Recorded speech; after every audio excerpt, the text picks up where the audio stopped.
Welcome to Crossroads. Well, there's a very real threat right now of a third world war. Leaked war plans reveal that Germany right now is preparing for such a scenario like this. NATO, as we speak, they're launching military drills again for a potential third world war, as it's suspected that Russia may be expanding its military conflict into some of the surrounding countries. Iran, as all this takes place, is now rallying proxy forces to start terror wars, and it is nearing a red line for actual war with Israel directly, notably over its nuclear enrichment programs, which has reached about 60%, which means they can create a nuclear weapon within about 2 weeks. In China, meanwhile, the Chinese Communist Party leader Xi Jinping, he's launching military purges which are suspected to be preparations for a war possibly over Taiwan. And in addition to all of this, North Korea and Venezuela have both renewed hostilities and are being accused as well of planning regional wars. Let me start by explaining what's happening with Germany, though, in some of these leaked documents. Germany is already preparing for a potential third world war, notably sparked by Russia. Let me show you what New York Post had to say about it. They said Europe is preparing for Russian President Vladimir Putin to expand his country's war in Ukraine and attack NATO ally countries next year, 1 year away, according to leaked documents published in German newspaper Bild. Now, according to the outlet, this German news outlet, which obtained the classified military information from the German Ministry of Defense, it says the country's armed forces, Germany, are gearing up for a hybrid Russian attack in Eastern Europe. What is hybrid? Hybrid warfare, briefly, folks, that's a combination of different forms of war.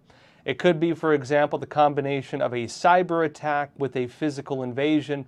It could be the combination of a biological warfare attack, a virus, in combination with a cyber attack to bring down the electric grid, and can then follow it up, of course, with an invasion.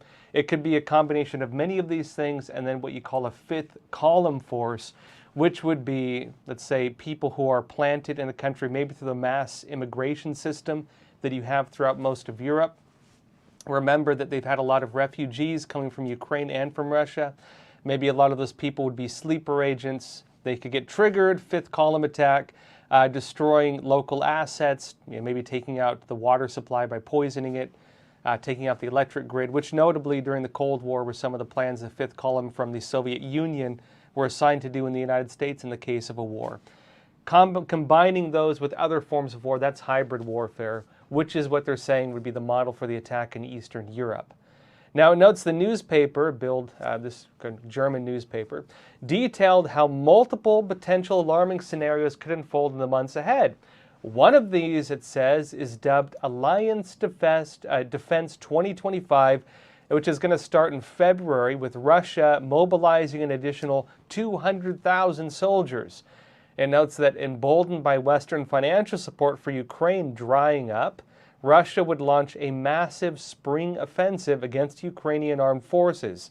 It says the potential scenario outlines how Russia could start waging war in the Baltics by July using, quote, severe cyber attacks. Again, we're talking about hybrid warfare, while stirring up discontent among Russian nationals in Estonia, Latvia, and Lithuania, again being a fifth column type attack.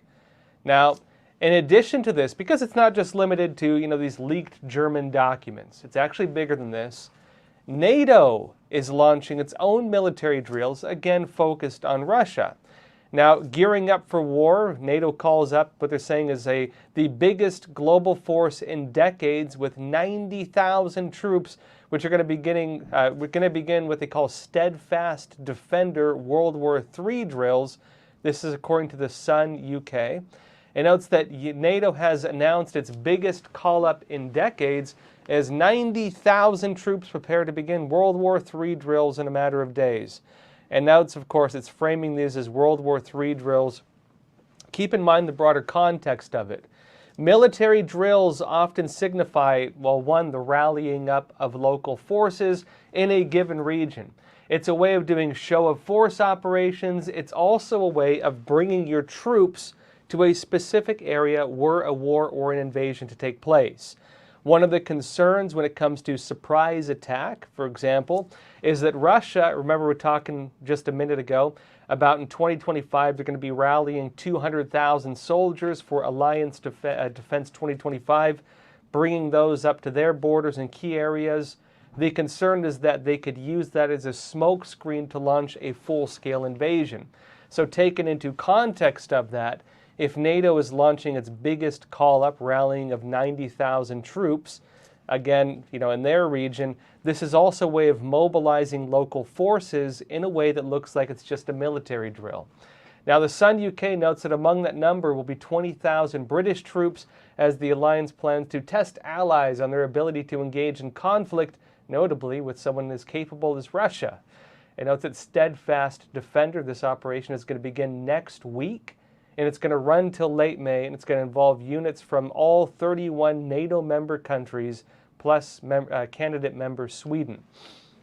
Remember, one of the big red lines with Ukraine is membership with NATO, and one of the big concerns with the expansion of the war over Ukraine is whether NATO is going to get pulled into it. Now look, while this narrative is going around, NATO is putting a timeline on a potential war with Russia pretty far ahead. Now, there's mixed analysis on this. I want to make it clear. Some people are saying it could be next year. Some people are saying maybe even sooner than that. When it comes to the CCP, they're talking about invasion of Taiwan within the next 2 years. And when Biden asked, of course, Xi Jinping, the leader of the CCP, about this, Xi Jinping noted to Biden that it's not necessarily limited within that time frame, suggesting that the war in China, for example, could be much sooner. But NATO, for some reason, they're saying maybe within 20 years. It notes that a top NATO military chief is talking about this. This is Admiral Rob Bauer, who is saying governments must begin to prepare civilian populations for mass mobilization. It's according to Express UK. It notes that systems should be put in place to ensure this is possible, according to, again, this NATO military chief. They're talking about the Third World War. Now, others suggest that 20 years is a bit too maybe optimistic. They're suggesting it could happen much, much sooner than this. And if you look at the different things taking place in different parts of the world, frankly, I think it's more likely it's going to be much sooner. Now, it does look like we're heading towards a large-scale global conflict. Call it what you will. Call it World War III, call it multiple proxy wars, call it the world at war. But we're looking at potential conflict with Russia, Iran, various terrorist organizations, local, smaller countries like Venezuela, North Korea, maybe even the Chinese Communist Party. And I'll be explaining this. Let me show you. This is Newsweek. It says that the editor-in-chief of a Russian state-owned broadcaster, RT, is predicting that World War III will definitely break out in the Middle East.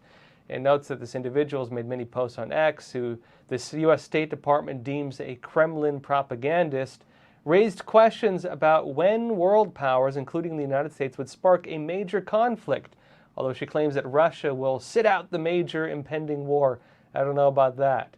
Now, she said, and now the Third World War. Whether a world war will break out now or a little later depends on whether Washington, the United States, believes it will be useful to it now, before the elections, or vice versa. Judging by the choral silence of the American media, they are still thinking. In other words, the United States is getting ready to have its presidential elections. There's going to be a lot of, let's say, local discontent. There's a lot of divisions in politics. Congress, as we speak right now, is not fully passing its spending bills. They're doing these bills just to avoid the government shutdown. The United States is deeply divided right now. Many would argue we're deeply weakened right now.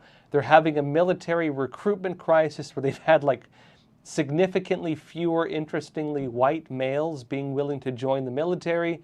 And given this current circumstance the United States is in, there is a window of weakness in the United States, the country which has become, like it or not, the global police force.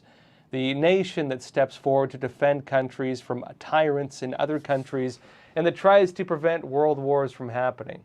While the United States is dealing with its own internal problems, the big concern is that, well, we could get pulled into a few proxy wars that keep our military busy, and while we're not willing to fight large-scale wars because of internal instability, another country may try to launch an actual world war.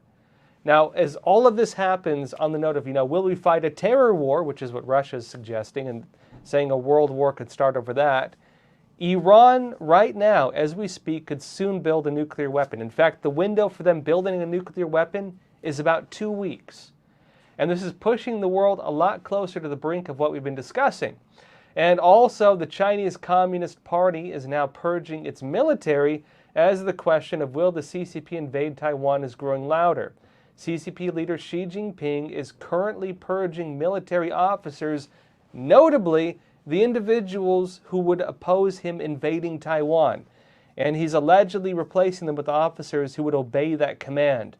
I'll be talking about all these topics and a whole lot more, but that's going to be only on Epoch TV. So join me there for more in-depth analysis for the rest of the episode, and also for our live Q&A right after that. Before that, though, before we jump over, we just released a new documentary. It's the real story of January 6th, Part 2, which you can now watch exclusively on Epoch TV. Let me show you the trailer for that, and if you want to watch the full episode, of course, link in the description below, and I'll see you there. Calling the January 6th investigation the biggest investigation in FBI history. There are more than 1,100 arrests, and they show no signs of slowing down. When you take an oath, you have to abide by it. They're just going to identify you on video, arrest you, and then figure out what the evidence is after that. Those involved must be held accountable. He's an innocent man, and he has been punished for something that he never did. Every day you wake up and you're like, how did I get out of bed today? You have to stay away from the word patriot now because that's a terrorist organization. We interviewed 2 whistleblowers from the FBI. I sacrificed my dream job to share this information with the American people. That siege was criminal behavior, plain and simple, and it's behavior that we, the FBI, view as domestic terrorism. We started with death threats, the hate mail. I don't care what they do to me, but I do care what they do to my family. Our family struggles every day. It's going to change narratives no matter what your political perspective is.